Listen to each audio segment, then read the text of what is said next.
Hello Bloomington, I'm Mayor Tim Busse, and this is the Council Minute for the week of October 16th. The 2024 City of Bloomington budget was once again the main topic of conversation on Monday night, as the Council heard departmental budget presentations from Community Services and Parks and Recreation, and we also had a discussion about our utility funds and the proposed rates and budgets for those important city services. The main driver for increases in this year's budget is the continued investment in public safety. But the city continues to offer high-quality services in other areas of the city. Those services are delivered by staff, and for Community Services and Parks and Recreation, the increases show up in the cost of salaries and benefits for the city staff that provide those services. In Community Services, the proposed budgets for community outreach and engagement, public health, administration, and support services like the mail room and the print shop at City Hall, they're all generally flat. The only staffing change in those areas is the addition of a new volunteer coordinator position in community outreach and engagement. The people of Bloomington are what makes ours a city that works, and city volunteers are invaluable. Ensuring that the city volunteer program is as effective and as productive as possible for both volunteers and for the city is specifically called out in the Bloomington Tomorrow Together strategic plan, so it's an important position for the Council to consider.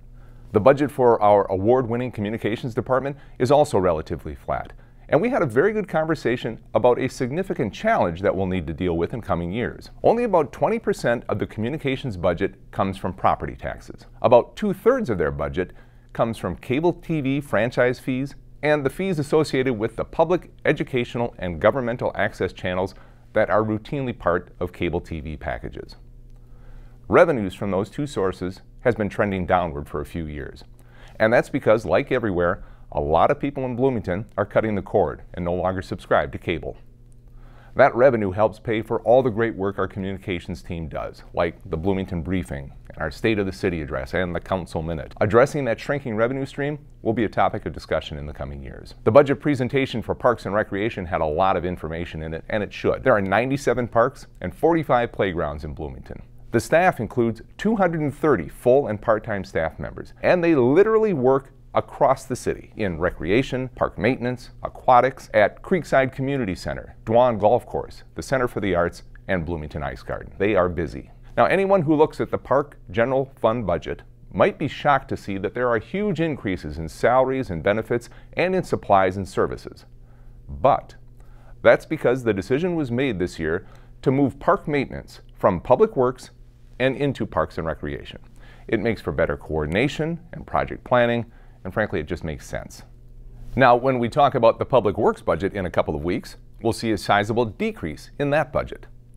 Those two big budget changes are simply a matter of moving park maintenance out of the Public Works budget and into the Park and Rec budget. Now, I said before that Parks and Rec are busy, and I want to highlight a few items. Bloomington Ice Garden is on pace to book 10,700 hours of ice time in 2023. That's up more than 500 hours from last year. Dwan expects to end the year with more than 50,000 rounds of golf played, and they will see their 6th straight year of revenue growth. The Bloomington Aquatic Center had more than 30,000 visits this year and sold almost 2,800 season passes. And Creekside, they currently offer 36 different ongoing senior programs. Bloomington residents love their parks. And once again, budget increases are proposed to pay for the people who take care of those parks, the people who organize the events, and ensure a great experience for everyone enjoying the parks. The final budget topic I want to talk about today is the proposed utility fees and their budgets for 2024. This is the budgets for water, wastewater, stormwater, garbage, recycling, bulky item management, and organics. All of these services are structured as enterprise funds. They're almost like a standalone business type activity where goods or services are provided for fees. Those fees are set at a level so that the business can be self-supporting. So these activities get very little, if any, property tax dollars from the general fund. All the utility fees are proposed to increase in 2024 from 3 to 7.5%. But it's important to understand, the funds generated by these fees goes right back into the services. They aren't revenue generators for the general fund. The money is spent to ensure that when you turn on the tap, water comes out, or when you flush, water goes away. As good stewards of public infrastructure, it's the city's responsibility to make sure that those systems are in good operating condition. The current and future projects that are planned to ensure that happens are expensive. So the city's strategy over the past several years has been to build up a working capital fund so that when a big project comes up, there's money socked away to pay for the project, and fees don't spike to pay for it. I've said before, and I promise I'll say it again, Bloomington invests resources in ways that reflect the values and the priorities of residents. Last week we talked about investments in public safety, certainly a priority here in Bloomington. This week we're talking about investments in parks and public infrastructure, services that are valued by residents. The conversation in coming weeks will include public works, community development, and other departments, all leading up to our decisions in December regarding the 2024 levy and budget. Now it's time to answer your questions about Bloomington Forward, the long-term investment plan that, if approved by voters, would support 3 major community projects for better health, wellness, athletics, recreation, and improved natural areas. Let's get right to the questions today. What are residents being asked to vote on? There will be 3 questions on this fall's ballot.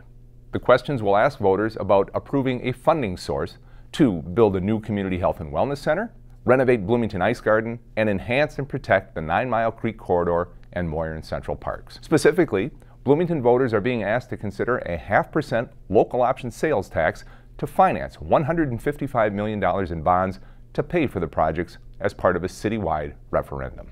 Bloomington Forward is an investment plan. It's a way to fund these projects. To view the questions that will be on the ballot, visit bloomingtonforward.org/vote. Next question. Why were these projects chosen, and what are the amenities planned for them? The key facilities I mentioned need critical updates in order to continue serving the Bloomington community. It's the same notion I mentioned earlier about being good stewards of public infrastructure. Visit bloomingtonforward.org/challenges to find out more about why these projects were identified for improvements. That page includes project videos that pretty clearly shows the needs. And yes, there is a vision for what these improvements could look like. To learn more about what these projects could look like and the amenities they might include, visit bloomingtonforward.org/plan. Next question. What's the difference between paying for these projects with a sales tax versus a property tax? This graphic helps explain the difference. By using a sales tax instead of a property tax to finance the projects, non-residents would share in the cost of paying for them when they shop at local businesses. Through the proposed sales tax, Bloomington residents would pay about 35% or $54 million of the $155 million investment plan. And non-Bloomington residents would pay about 65% or $101 million. These are regional assets. That's one of the requirements when considering a local option sales tax. So it makes good sense that others in the region help pay for them. And finally, and this was a question asked both online and at the recent community forum, does the Port Authority have property in the South Loop that someone could develop and bring in tax revenue for these projects? Well, the Port Authority certainly owns property in the South Loop and is actively looking for future development opportunities.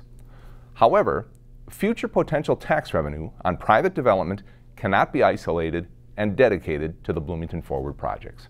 Be sure to tune in next time for more answers to your frequently asked questions.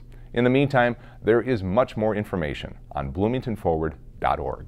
That will do it for this week's Council Minute. Thank you so much for joining me today. Until next time, stay safe, Bloomington.